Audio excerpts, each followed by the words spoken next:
Assalamualaikum warahmatullahi wabarakatuh. Hari ini kita sambung dengan formula kimia sebatian ion. Okey. Sebatian ion terdiri daripada cation ion iaitu ion yang bercas positif dan anion iaitu ion yang bercas negatif. So kalau kita nak senang hafal, kat sini kita ada macam tanda tambah, betul tak? Jadi positif ion.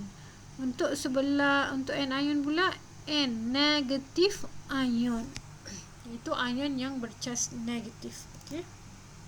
Seterusnya, bagi menulis formula kimia sebatian ion, formula cation ion dan anion perlu diketahui.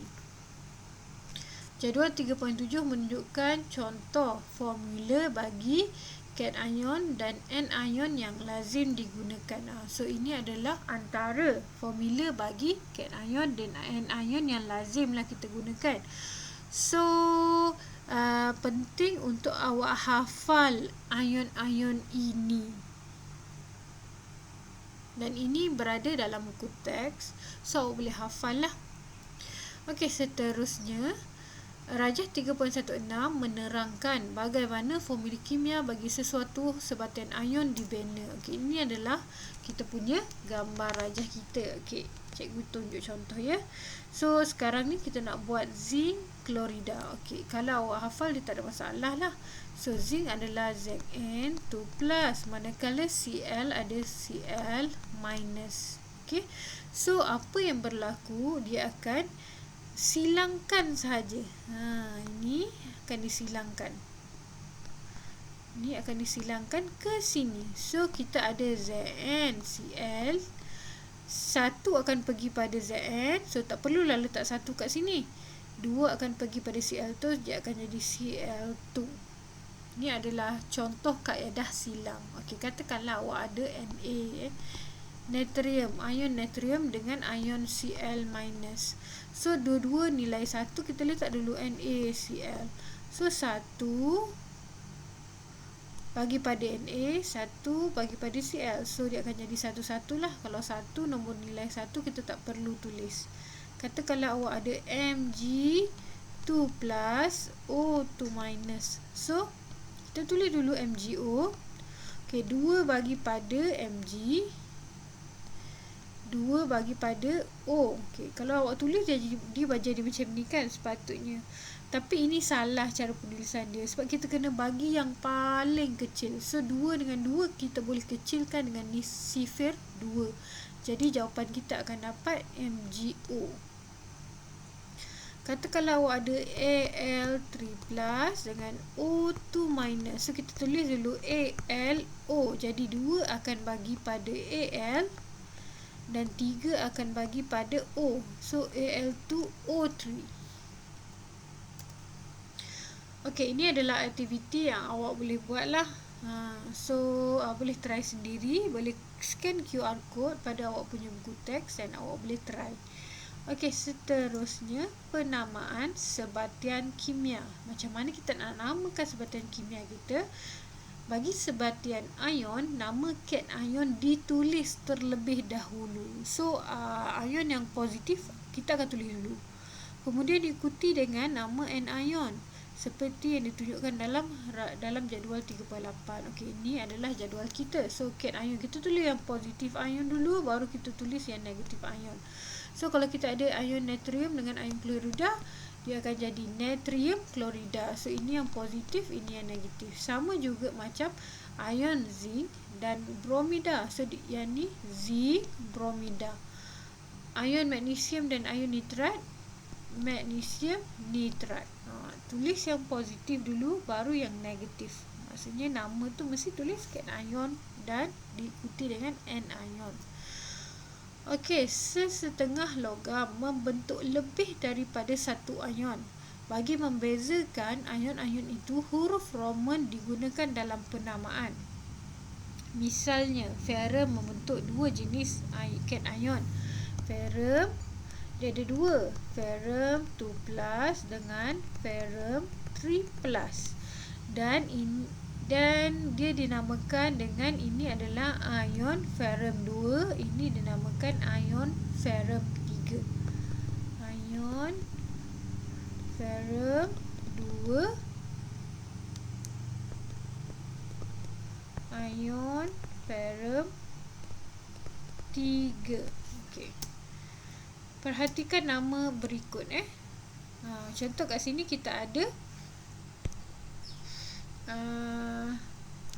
ferrum 2 oksida, bermakna ferrum 2 yang akan digabungkan dengan oksigen. Contoh Fe2 plus O2 minus. So FeO2 akan bagi pada Fe, 2 akan bagi pada O. So kalau kita tulis dia jadi macam ni. So salah, dia mesti dikecilkan dengan sifar 2, jadi 2 bahagi 2 1, 2 bahagi 2 1. So dia akan jadi FeO. So nama dia adalah ferrum, disebabkan dia adalah ion ferrum 2, jadi dia akan jadi ferrum 2 oksida.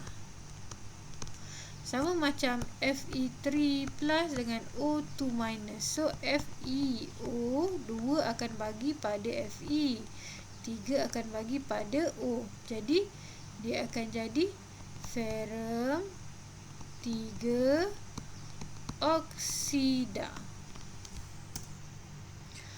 Okey, penamaan sebatian kimia. Bagi penamaan sebatian molekul yang ringkas. Tadi penamaan sebatian ion ya. Ini penamaan sebatian molekul yang ringkas. Unsur yang lebih elektropositif dinamakan terlebih dahulu, diikuti dengan nama unsur yang lebih elektronegatif.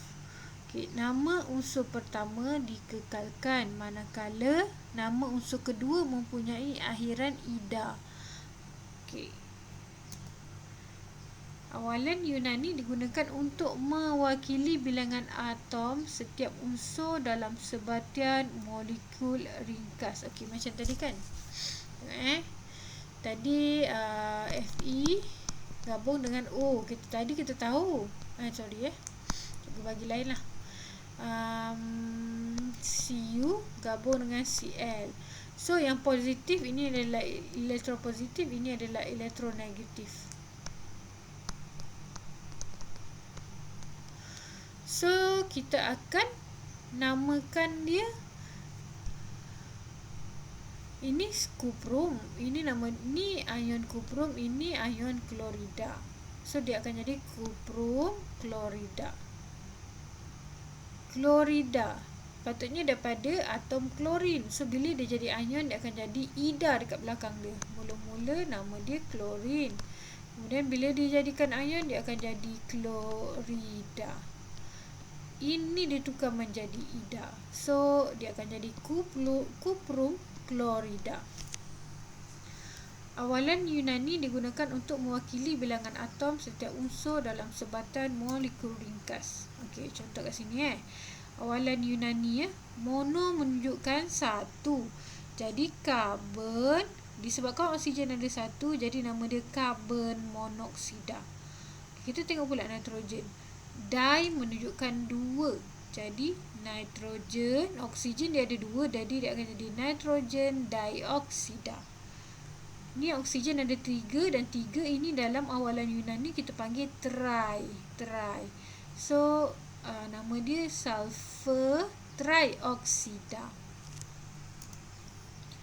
Okey, jadi kerja rumah awak adalah awak kena buat aktiviti 3.16, namakan sebatian ion. Contoh yang ini dia akan jadi kalsium klorida. Kalau awak tak tahu dia punya simbol-simbol ini, awak boleh rujuk awak punya buku teks dekat bahagian jadual berkala. Dalam jadual berkala tu dia memang dah tunjuk unsur dia kat sini. Ini jadual berkala awak, dan dia dah memang tulis dalam simbol unsur. Contoh H kat sini di simbol tu simbol unsur dia. So awak boleh tahu dekat situ lah. Okey. Sekiranya ada apa-apa yang awak ingin tanya, awak boleh tanya dalam WhatsApp group ya. Okey. Terima kasih semua. Assalamualaikum.